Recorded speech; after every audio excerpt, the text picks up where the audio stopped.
নমস্কার, কেমন আছেন সবাই? আশা করি সকলে ভালো আছেন ও সুস্থ আছেন। আমরাও ভালো আছি। জানি অনেক দিন ধরেই আপনারা অপেক্ষায় আছেন কবে আবার নতুন ব্লগ দেব। আসলে কাজের ব্যস্ততাটা এতটাই বেশি হয়ে গেছে যে ব্লগ শ্যুট করা থাকা সত্ত্বেও ভয়েস ওভার করে এডিট করে সমস্ত ব্লগগুলো আর আপনাদের কাছে পৌঁছানো হয় না। প্রায় দিনই ভাবি আজ ব্লগ দেব, সেদিন বিকেলবেলা হয়ে গেলে আর দেওয়া হয়ে ওঠে না। আবার পরের দিন ভাবি ঠিক আছে, আজকে হলো না, কোনো ব্যাপার নেই, কাল দেব। এই করতে করতে কম করে 24 দিন পর আজকে আবার আপনাদের সাথে ব্লগ শেয়ার করছি।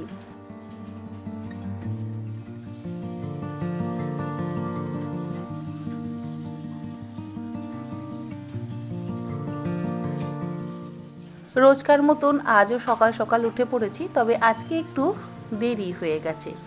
5:30 নাগাদ ঘুম থেকে উঠে তারপরে সকালের কাজকর্ম সেরে এখন চলে এসেছি রান্নাঘরে। ডাইনিং টেবিলে একটা মানি প্ল্যান্ট রাখা আছে, সেটার মাটিটা দেখলাম শুকিয়ে গেছে।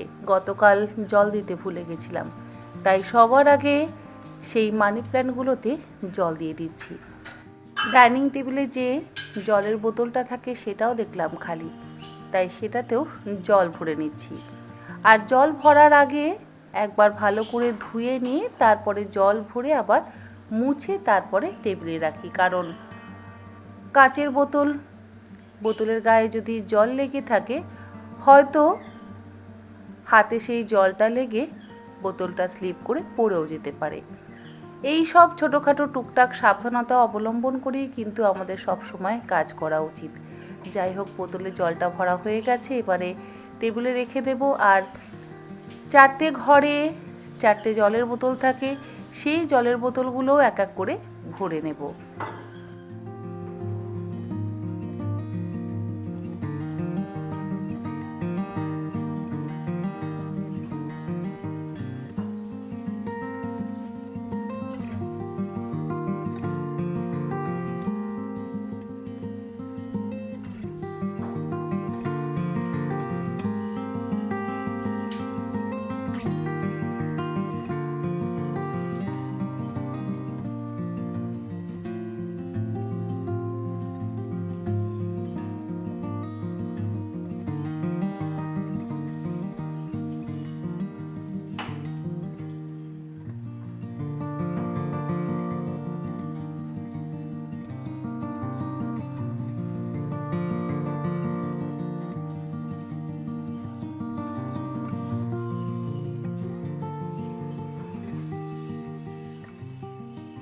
রান্নাঘরের কাজকর্ম মোটামুটি সারা তো হয়েই গেল। এবার চলে এলাম ইউটিলিটি ব্যালকনিতে। কিছু বাসন মাজা হয়নি। সবসময় সব কিছু আমি ডিশওয়াশারে ওয়াশ করি না, বিশেষ করে কড়াইটা না ডিশওয়াশারে ভালোভাবে মাজা যায় না। যদি আবার একটু তেল চিটে ভাব বেশি হয় তাহলে সেটাকে হাতেই পরিষ্কার করতে হয়। তাই ভাবলাম কড়াইটা যখন মাজতেই হবে তাহলে এই থালা বাটি দুটো আর কেন ওই ডিশওয়াশারে দেবো, এ দুটো হাত দিয়ে মেজেই নিই। এই করে টুকটাক যেটুকু বাসন আছে সেগুলোকে ধুয়ে ফেলছি।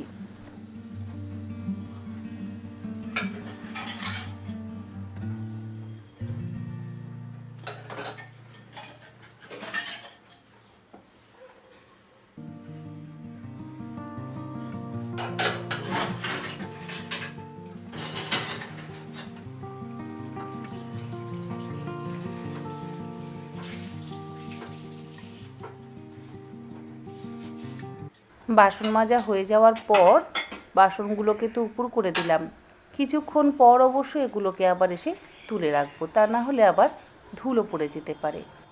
অন্যদিকে আমার যে আর একটা ব্যালকনি আছে সেটাও একটু পরিষ্কার তো করতেই হয়, কারণ সারাদিন আমার সাঙ্গপাঙ্গগুলোকে এই টেবিলটার ওপরে রেখে দিই। আর এই টেবিলের ওপরে যেহেতু তারা সারাদিন থাকে, ছোট ছোট খাবারের দানা, আপেলের টুকরো, ছোলার খোসা বা তাদের পালকও পড়ে, তাই প্রত্যেক দিন এটা পরিষ্কার করাও আমার একটা কাজের মধ্যেই পড়ে। মাঝে মধ্যে অবশ্য হয়ে ওঠে না, তবে চেষ্টা করি প্রত্যেক দিন এগুলোকে পরিষ্কার করবার। আর এই যে প্লাস্টিকগুলো আছে এগুলোকে আবার ব্যবহার করার পর কিন্তু ধুয়ে দিই। ধুয়ে এখানে মেলে একদম জল ঝরিয়ে শুকিয়ে রাখি। তারপর সকালবেলা যখন খাঁচা বের করি সেই সময় একদম পরিষ্কার একটা প্লাস্টিক পেতে দিই। সারা দিন ওই প্লাস্টিকের ওপর বিশেষ করে পাগোবাবু তো অসম্ভব অত্যাচার করে। জানি না প্লাস্টিকের নিচে ওর বিশেষ কী সম্পত্তি আছে। প্রত্যেক দিন প্লাস্টিক পাতার বেশ কিছুক্ষণের মধ্যেই প্লাস্টিকের নিচে গিয়ে অনেক কিছু খুঁজতে থাকে। আর আমি যখন তাকে ডাকি তাড়াতাড়ি করে শশব ব্যস্ত হয়ে প্লাস্টিকের নিচে থেকে বেরিয়ে আসে আর চিৎকার করে আমার ডাকে সাড়া দেয়। আমার পায়ের ওই বড় চটিটার দিকে একেবারে নজর দেবেন না। আমার আবার বাচ্চাদের মতন একটু বড় সাইজের চটি পরতে ভীষণ ভালো লাগে। তাই হয় ছেলের চটি নয় হাজবেন্ডের চটি পরে ঘুরে বেড়াই। নিজের হাজারো চটি আছে, কিন্তু জানি না কেন এই বড় বড় চটিগুলো পরতে আমার ভীষণ ভালো লাগে।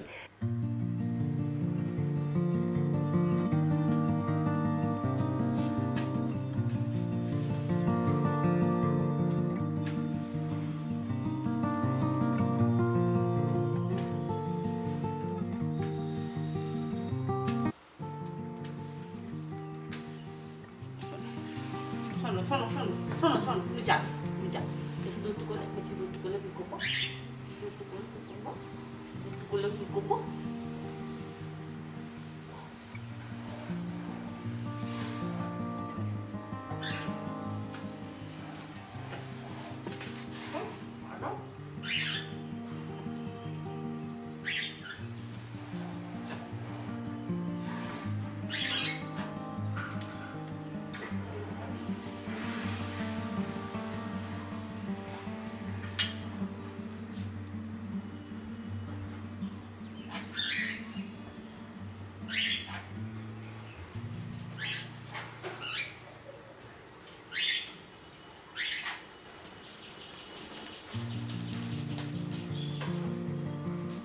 খাঁচাটা বের করে দেওয়ার পর প্লাস্টিকটা বদলে দিয়ে খাবার জন্য জল, ছোলা ভেজানো, মুগ ডাল ভেজানো, আপেল, কলা সমস্ত কিছু দিয়ে দিলাম। আপেল আর কলা খেতে পাগোবাবু ভীষণ পছন্দ করে। আজকাল দেখছি এক টুকরো যদি কাঁঠালি কলা দিয়ে দেওয়া হয় হাতে ধরে খুব সুন্দরভাবে খায়। তবে আবার কাঁঠালি কলা দিতে হবে, সিঙ্গাপুরি কলা দিলে হবে না। একদিন কাঁঠালি কলা ছিল না, আমি এক টুকরো সিঙ্গাপুরি কলা দিলাম, খেলোই না, মুখ ফিরিয়ে কলাটাকে ফেলে দিল। যাই হোক, এই সমস্ত দুষ্টুমি তো তার সারাদিন চলতেই থাকে।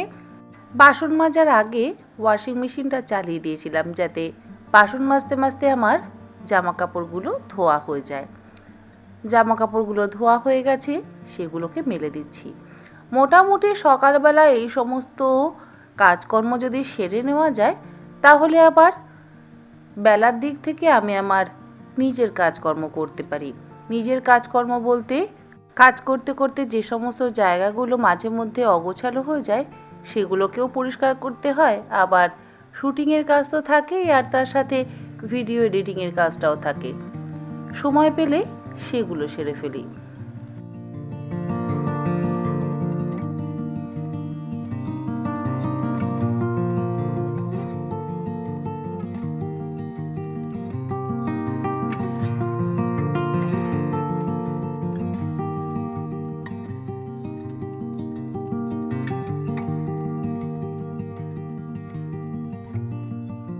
ভিজে জামা কাপড়গুলো মেলে দিয়ে শুকনো জামা কাপড়গুলোকে তুলে নিলাম।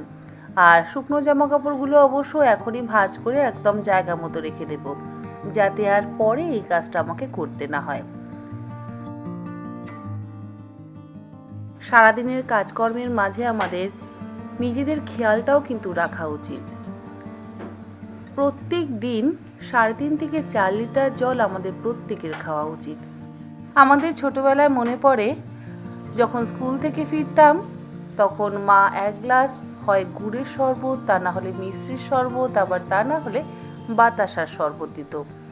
তার মধ্যে কখনো কখনো মুড়ি আর মৌরি ভিজিয়ে রাখতো। বলতো এটা খেলে পেট ঠান্ডা হয়, শরীর ঠান্ডা হয়।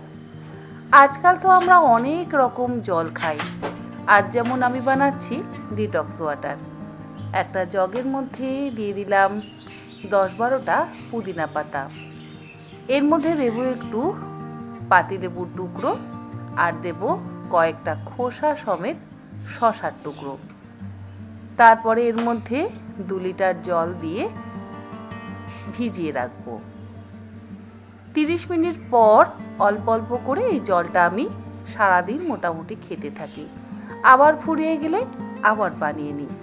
তবে অনেক সময় দেখা যায় যদি 6-7 ঘন্টার বেশি হয়ে যায় তাহলে আবার জলটা নষ্ট হয়ে যায়।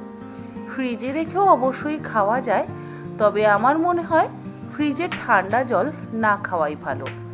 আমাদের ছোটবেলায় আমরা আবার কখনোই ফ্রিজের জল খেতাম না।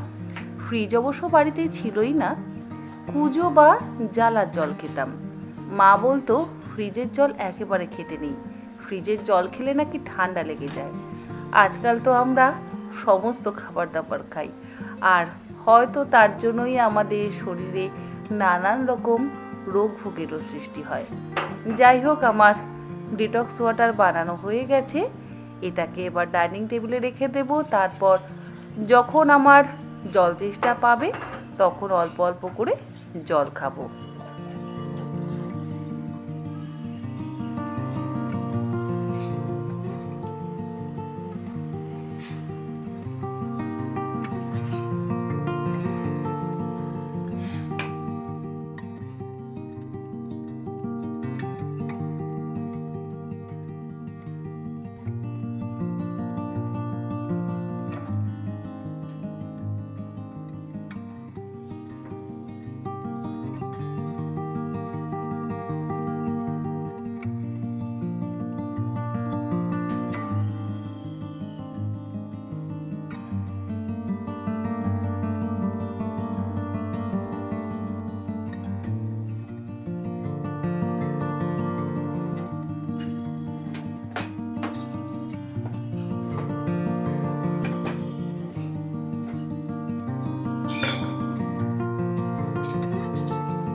মোটামুটি সকালের সমস্ত কাজকর্ম সেরে এবার নিজের জন্য দুপুরের খাবারটা তৈরি করে নিচ্ছি। তবে যে পরিমাণে বানাচ্ছি তাতে দুপুর রাত দুবেলাই হয়ে যাবে। সবজি দিয়ে চিকেন সেদ্ধ অর্থাৎ চিকেন স্টু, কোনো রকম তেলের ব্যবহার করব না। গাজর, বিনস, ক্যাপসিকাম, পালং শাক, আলু, টমেটো সমস্ত কিছু এর মধ্যে দিয়ে দিচ্ছি। আর 8 টুকরো কারি কাট করে নেওয়া চিকেনের টুকরো দিয়ে দিলাম। স্বাদ অনুসারে লবণ, 1 চা চামচ গোলমরিচের গুঁড়ো, তার সাথে দেব 1 টেবিল চামচ পরিমাণে আদা রসুন বাটা আর 5-6 কোয়া রসুন থেতো করে দিচ্ছি। পেঁয়াজের ব্যবহারও করছি না। চাইলে এর মধ্যে অবশ্য একটা মিডিয়াম সাইজের পেঁয়াজ বড় টুকরো করে কেটে নিয়ে দেওয়া যেতেই পারে, তবে আমি পেঁয়াজ ছাড়াই করি। আর 1 কাপ পরিমাণে জল দেব। এই যে এতটা পরিমাণে সবজি দিলাম, সবজি থেকেই কিন্তু যথেষ্ট পরিমাণে জল বেরোবে, তাই খুব বেশি জল ব্যবহার করবার প্রয়োজন নেই। জলটা দেওয়ার পর প্রেসার কুকারের ঢাকনা বন্ধ করে গ্যাসের ফ্লেমটাকে হাইতে করে দিয়ে 2 বা 3টে সিটি দিয়ে আমি সমস্ত কিছু সেদ্ধ করে নেব। আমার মতো যাদের কোলেস্ট্রলের সমস্যা আছে তারা কিন্তু অবশ্যই ভাত হোক বা রুটি যে কোনো কিছু দিয়ে এই চিকেন স্টু অর্থাৎ সবজি দিয়ে চিকেন স্টুটা খেতে পারেন।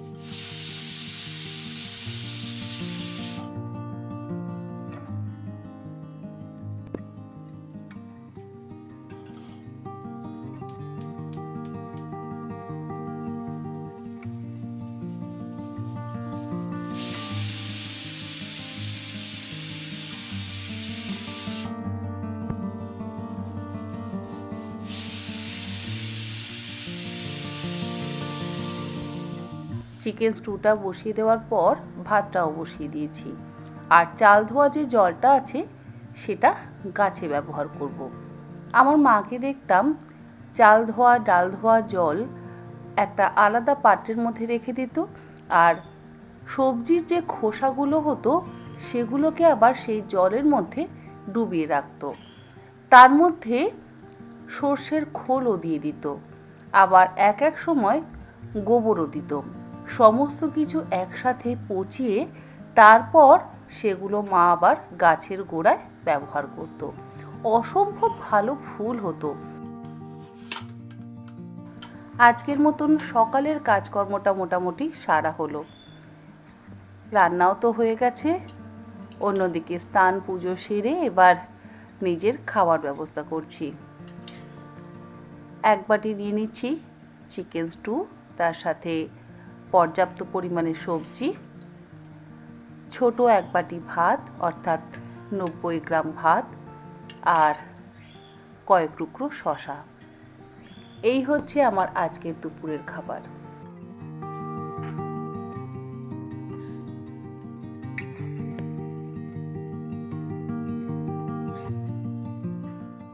আজ তাহলে ভিডিওটা এখানেই শেষ করছি। আশা করি অন্যান্য ব্লগগুলোর মতন এই ব্লগটাও আপনাদের ভালো লাগলো। আপনারা সকলে ভালো থাকবেন, সুস্থ থাকবেন। ধন্যবাদ।